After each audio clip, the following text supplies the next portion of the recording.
মানুষের কাছে অর্থ লুটপাট করা এটা কারোর জন্য মঙ্গল নয়। দিনের পরে যেমন রাত্র আসে, রাত্রের পরে যেমন দিন আসবেই। সেই হিসাবে আমি বলবো, যারা অতি উৎসাহ এবং প্রশাসনের কতিপয় কিছু লোক দিয়ে লুটপাট করানো হচ্ছে, সেসব থেকে আপনারা বন্ধ করেন। না হলে আপনারা 5ই আগস্ট দেখছেন, এর চেয়ে ভয়াবহ আগস্ট আপনাদের জন্য, আমাদের জন্য, সকলের জন্য আছে। এটা কারোর জন্য মঙ্গল হবে না। নিরপরাধ মানুষকে আপনারা দয়া করে আর হয়রানি না করার জন্য আমি অনুরোধ করছি। যদি আইনের শাসন থাকে আমাদেরকে বলবেন, আমরা সেইখানে স্যালেন্ডার করতে প্রস্তুত আছি। কিন্তু মিথ্যা গুজব দিয়ে আমি মাথায় গুলি খেয়েছি, অথচ আমরা বিচার পাই নাই। আমার বাড়ি আঘাত করা হয়েছে, আগুন দেওয়া হয়েছে, আমরা বিচার পাই নাই। আমাদের সাথে লোক মৃত্যুবরণ করেছে, আমরা একটা থানায় মামলা করতে পারি নাই। এটা আপনারা কোন শাসন ব্যবস্থায় গিয়েছিলেন? আপনাদের এখানে অনেক উপদেষ্টা আছে, আমি বলি সেই উপদেষ্টার বিরুদ্ধে মামলা দেওয়া হয়েছিল, পর আমরা কিন্তু হাইকোর্টে আপনাদের পক্ষে কথা বলেছিলাম।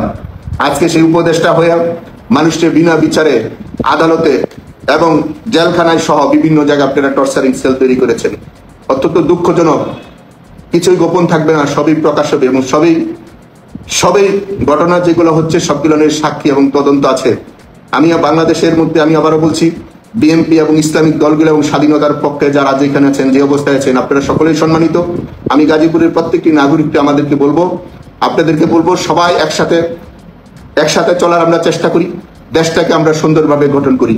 এই দেশ আমাদের 30 লক্ষ শহীদের রক্তের বিনিময়ে দেশ। আমরা মনে করি যারা ছাত্র ছিলেন, দয়া করে আপনারা লেখাপড়া করেন। ছাত্রদের কাজ হচ্ছে লেখাপড়া করা। আপনারা ভালোভাবে লেখাপড়া করেন। দেশের মধ্যে চাকরি, ব্যবসা এবং সম্মানের সবারই অবস্থান হবে। আপনারা যদি আপনাদের বাবা মা, পিতা মাতাকে অসম্মান করেন, তাহলে ছাত্র নাম দিয়ে খুব একটা ভালো কিছু হয় না। ছাত্ররা তার লেখাপড়া এবং অধিকারের জন্য যা যা প্রয়োজন সেটা করবে, এবং গার্জিয়ানরা যারা রাষ্ট্র পরিচালনার জন্য সংবিধান এবং গঠনতন্ত্র যে ব্যবসায়ী বলি না কেন, সেটা সবার জন্য।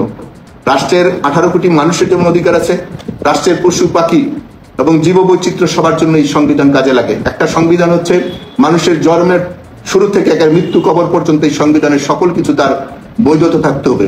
সেই কাজটি যেন আমরা করি। কারণ আজকে যদি আমরা সেই কাজ থেকে পিছিয়ে যাই, তাহলে জাতিগতভাবে আগে 50% আমলাতান্ত্রিক ছিল, এখন 100% আমলাতান্ত্রিক হচ্ছে। ভবিষ্যৎ মনে হবে না রাষ্ট্র জনগণের জন্য, রাষ্ট্রটা মনে হচ্ছে রাষ্ট্রের কর্মচারীদের জন্য। আমরা যতই স্লোগান, মিছিল, মিটিং দেখছি, রাষ্ট্রের কর্মচারীদের জন্য এটা কাজ হচ্ছে। রাষ্ট্রের যারা কর্মকর্তা, আমি মনে করি তারা রাষ্ট্রের মানুষ, কিন্তু তারা এখানে কাজ করে, তারা কর্মচারী। আর জনগণ হচ্ছে রাষ্ট্রের মালিক। জনগণের মালিকানাটা আপনারা একটা চিন্তা করে দেখবেন। কিন্তু আজকে আপনারা সংবিধান নামে যেগুলো করছেন, এইটা জনগণের মালিকানা এখানে কোথাও আপনারা দেখেন নাই। যেসব স্তরগুলা আপনারা, যে সিটি কর্পোরেশনের মেয়র ছিল জনপ্রতিনিধি, সি হলো সরকারি কর্মকর্তা, তারা ঠিকই আছে। যে জেলা পরিষদের চেয়ারম্যান ছিল জনপ্রতিনিধি, তাকে আপনারা বাদ দিলেন, কিন্তু সেই জেলা পরিষদের সিও সে বহাল আছে। যে উপজেলা পরিষদের চেয়ারম্যানকে আপনারা বাদ দিলেন, সেই উপজেলার ইউনো নির্বাহী অফিসার সে এখানে উপস্থিত আছে। সে ডিসি আছে, এসপি আছে, ওসি আছে, সবাই আছে। সরকারি কর্মকর্তারা যারা রাষ্ট্রের অর্থ 7 লক্ষ হাজার কোটি টাকা বাজেট প্রতি বছর যারা বন্টন করে, তারা সবাই বহাল আছে চাকরিতে। কিন্তু দুঃখের বিষয় হচ্ছে শুধু জনপ্রতিনিধি, মেম্বার, চেয়ারম্যান, কাউন্সিলর, মেয়র, উপজেলার চেয়ারম্যান এবং জেলা পরিষদের চেয়ারম্যান এবং সিটি কর্পোরেশন আপনারা বাদ দিলেন। রাষ্ট্রে আপনারা কোন ধরনের বিচার করলেন?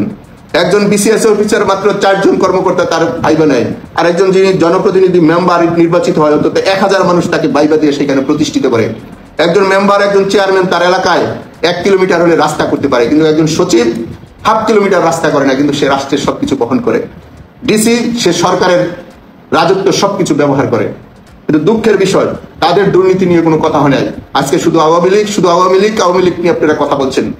আওয়ামী লীগের হয়তোবা 5% 3% লোক তারা সুবিধাভোগী ছিল, আর বাকিরা মাইর খাওয়ার ভুগি আজকে হয়েছে। আজকে সবার বাড়িঘর ছাড়া হয়েছে, কিন্তু যারা কর্মচারী হিসেবে লুটপাট করেছেন, যারা বিদ্যুৎ অফিস, যারা এসিল্যান্ড অফিস, যারা ভূমি অফিস, যারা বিভিন্ন মন্ত্রণালয়, সমাজ কল্যাণ, শিক্ষা, সকল ডিপার্টমেন্টে যারা চাকরি করলেন, সরকারি টাকা যারা আত্মসাৎ করলেন, তাদের কারো কোনো নামে বিচার হলো না। বিচার হলো শুধু আওয়ামী লীগকে যারা ভোট দিল, আওয়ামী লীগকে সাপোর্ট করলো, তাদেরকে আপনারা বিচার করলেন। আমি একজন আওয়ামী লীগের কোনো কমিটি নেই, আমি একজন সমর্থক হয়ে আপনাদের কাছ থেকে যে ধরনের অন্যায়, অবিচার, অনিয়ম পাচ্ছি, পৃথিবীর কোনো দেশে কোনো জাতির যদি এই ধরনের কাজ হয়, তাহলে সে দেশ এবং জাতি এবং সরকার, রাষ্ট্রের মধ্যে কোনো না কোনো প্রশ্নবিদ্ধ থাকে। এই হিসাবে মনে করি আমরা নতুন প্রজন্মের মানুষ, আমরা কাজ উদ্যোগী মানুষ, আমরা কাজ পাগল মানুষ। আমরা রাষ্ট্র গঠনের জন্য এবং রাষ্ট্রকে সামনের দিকে এগিয়ে নেওয়ার জন্য আমরা সকলে কাজ করতে চাই। আমি আবারও বলছি, যেহেতু গাজীপুরের লক্ষ লক্ষ মানুষ আমাকে ভোট দিয়েছে এবং আমার নির্বাচনের সময় সকল রাজনৈতিক দল অংশগ্রহণ করেছে, শুধু অংশগ্রহণ করে নাই, পরবর্তীতে নির্বাচনের সময় যখন উপনির্বাচন হয়েছিল আমার 6টা ওয়ার্ডের এখানে কাউন্সিলর, সেখানেও বিরোধী দল অংশগ্রহণ করেছে। আমি উপজেলায় যখন নির্বাচন করেছিলাম তখনও সকল রাজনৈতিক দল অংশগ্রহণ করেছিল। আমার মাকে যখন 2023 সালে নির্বাচন করায়, আপনারা জানেন জাতিসংঘ সহ আমেরিকা, ইউরোপ এবং পৃথিবীর বিভিন্ন দেশের যারা আইন নিয়ে এবং রাষ্ট্র নিয়ে কাজ করে সেসব দেশে চিঠি দিয়েছিলাম ভোটটা যেন গণতান্ত্রিকভাবে হয়, সঠিক হয়। আপনারা দেখেছেন সেই লড়াইটা মা সন্তান করেছিলাম গাজীপুরের মানুষকে নিয়ে। অত্যন্ত দুঃখের বিষয়, আপনারা সেই সিটি কর্পোরেশনের মেয়রকে অপমান করলেন। 72 বছরের মাকে আপনারা মামলা দিলেন। 80-90 বছরের মানুষকে আপনারা মার্ডার কেসে আসামি দিলেন। আমি আমার মাথার চিকিৎসা নিয়ে আমি দেশের বাইরে ছিলাম, আপনারা আমার নামে সকল মার্ডার কেসে আসামি দিলেন। বিবেকবান রাজনীতি ব্যক্তিরা যারা আছেন, ভবিষ্যৎ যারা দেশ চালাবেন, তাদের কাছে প্রশ্ন, আমি একজন গুলিবিদ্ধ অবস্থায় সিঙ্গাপুরে চিকিৎসাধীন থাকার পরে কিভাবে পরবর্তী সকল মার্ডার কেসের মধ্যে আমাকে আসামি করা হলো, আমার মাকে আসামি করা হলো, এবং আমাদের গাজীপুরে প্রায় 27,000 মানুষকে আপনারা আসামি করলেন এবং প্রত্যেক মামলার মধ্যে লিখে দিলেন সন্দেহজনক যাকে ধরবেন তার নামে আসামি। আমি আবারও বলছি, পুলিশ কমিশনার এখানে যিনি আছেন, দয়া করে আপনি পুলিশকে আপনি থামান এবং আপনি যারা হত্যার সাথে জড়িত, যারা খুনের সাথে জড়িত তাদেরকে যেন ধরে, নিরপরাধ মানুষকে যেন আর একটা ক্ষতিগ্রস্ত না করা হয়। এবং পুলিশ প্রত্যেক বাড়িতে বাড়িতে গিয়ে টাকা নিয়ে এসে আমাদের কাছে প্রমাণ সহ ডকুমেন্টস এবং সাক্ষী আছে। দয়া করে গত সরকারের যে সব পুলিশ অফিসার সব লুটপাট করেছিল আমরা সেগুলো ঘৃণা করেছিলাম, আমরা বাধা দিয়েছিলাম। কতিপয় কয়েকজনের অনিয়ম দুর্নীতির কারণে সারা বাংলাদেশের আওয়ামী লীগ আজকে অপমানিত হয়েছে এবং মানুষের দ্বারা লাঞ্ছিত হয়েছে এবং গায়ে আঘাত পেয়েছে। সেই হিসেবে আমি মনে করি আমরা যারা আওয়ামী লীগকে সমর্থন করি, আমাদের কমিটি যাওয়ার মতন ভাগ্য এবং যোগ্যতা হয় নাই, কিন্তু আমরা একজন আওয়ামী লীগের সমর্থক হিসাবে বলতে চাই দেশের মানুষের নাগরিকদের কাছে, রাজনীতি যদি কোনো অন্যায় না হয় তাহলে আমরা রাজনীতির একজন সদস্য, আমরা খেয়ে পড়ে সম্মানে বাঁচতে চাই। যদি মনে হয় আমরা অপরাধী তাহলে আমাদেরকে ফাঁসি দেন, কিন্তু আমাদের যারা সাপোর্ট করেছে আমাদের সেই সব বন্ধুদেরকে, ভাইদেরকে আর আল্লাহর রাস্তায় ক্ষতি করবেন না, কারণ এটা আল্লাহ সহ্য করবে না। আল্লাহ সবারই আছে, যেসব জেনে শুনে অন্যায় করা হচ্ছে আমি সকল রাজনৈতিক দলের কাছে সহযোগিতা চাই এবং বিশেষ করে আমাদের যারা আওয়ামী লীগ এবং সহযোগী সংগঠন আছে, আমি বলবো গাজীপুর আমাদের একটা শান্তিপূর্ণ এলাকা, এখানে হাজার হাজার লক্ষ লক্ষ গার্মেন্টসের কর্মকর্তা কর্মচারীরা আছেন, আমাদের দেশের মানুষের ব্যবসা বাণিজ্য আছে।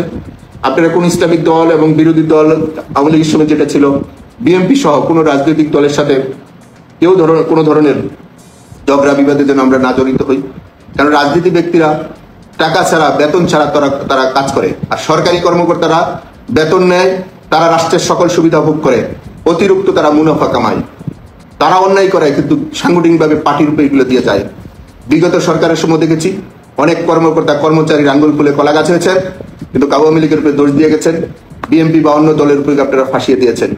ভবিষ্যৎ যেন সেটা না হয়, আমরা সুন্দরভাবে একটা শাসনতন্ত্র চাই যেখানে সকল আদর্শের মানুষ, সকল রাজনৈতিক দল, সকল মানুষ, সকল ধর্মের মানুষ আমরা যেন একসাথে বসবাস করতে পারি।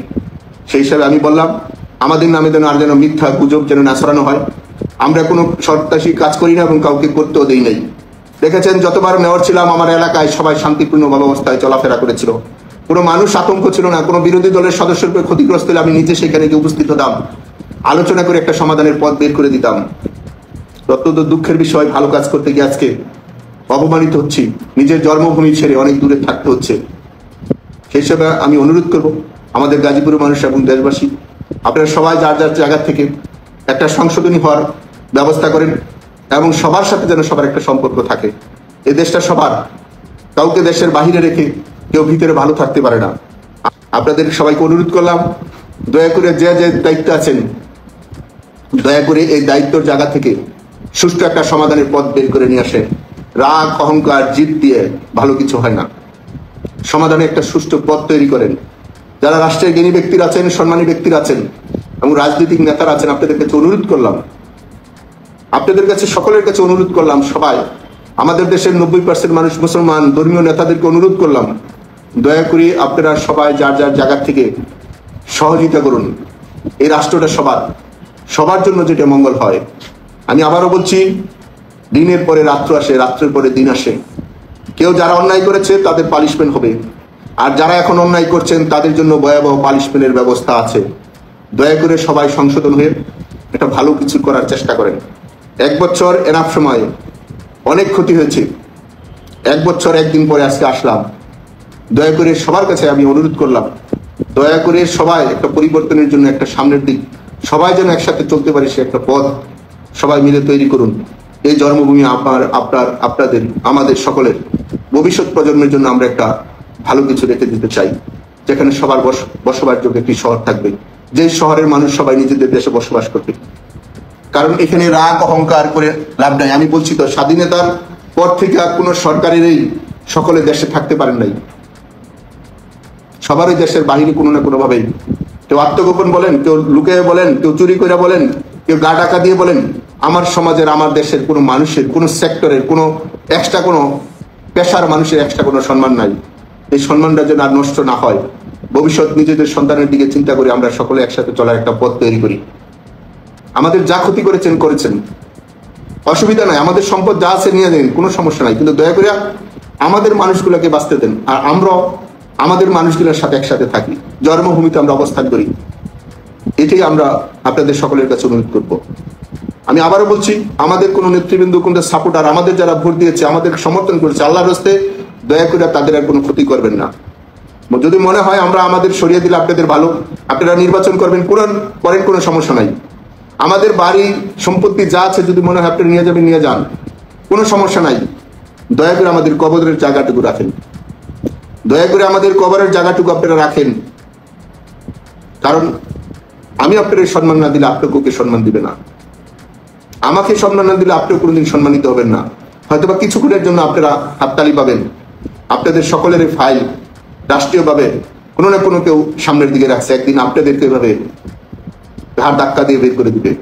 এটা কামনা করি না, এটা কারোর জন্য ভালো না। কিছু কিছু পদধারী নেতাদের কারণে আজকে আমরা অপমানিত হলাম, কিন্তু যারা অন্যায় করেছে, যারা লুটপাট করেছে, আপনারা তাদেরকে আরোই দলের না।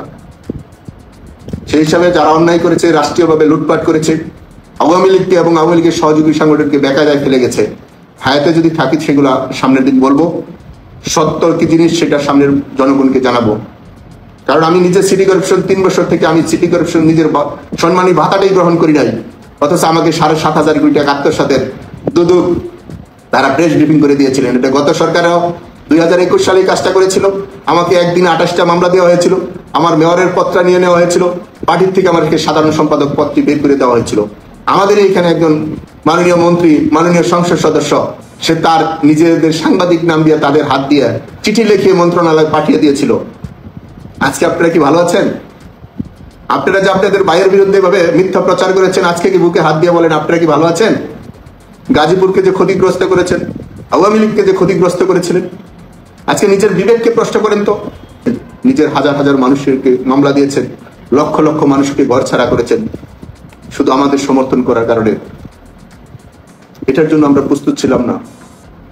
আমরা এখানে যারা অন্য রাজনৈতিক দল করে, অন্য ধর্মের মানুষ, তারা আমাদের কাছে খুব প্রিয়জন।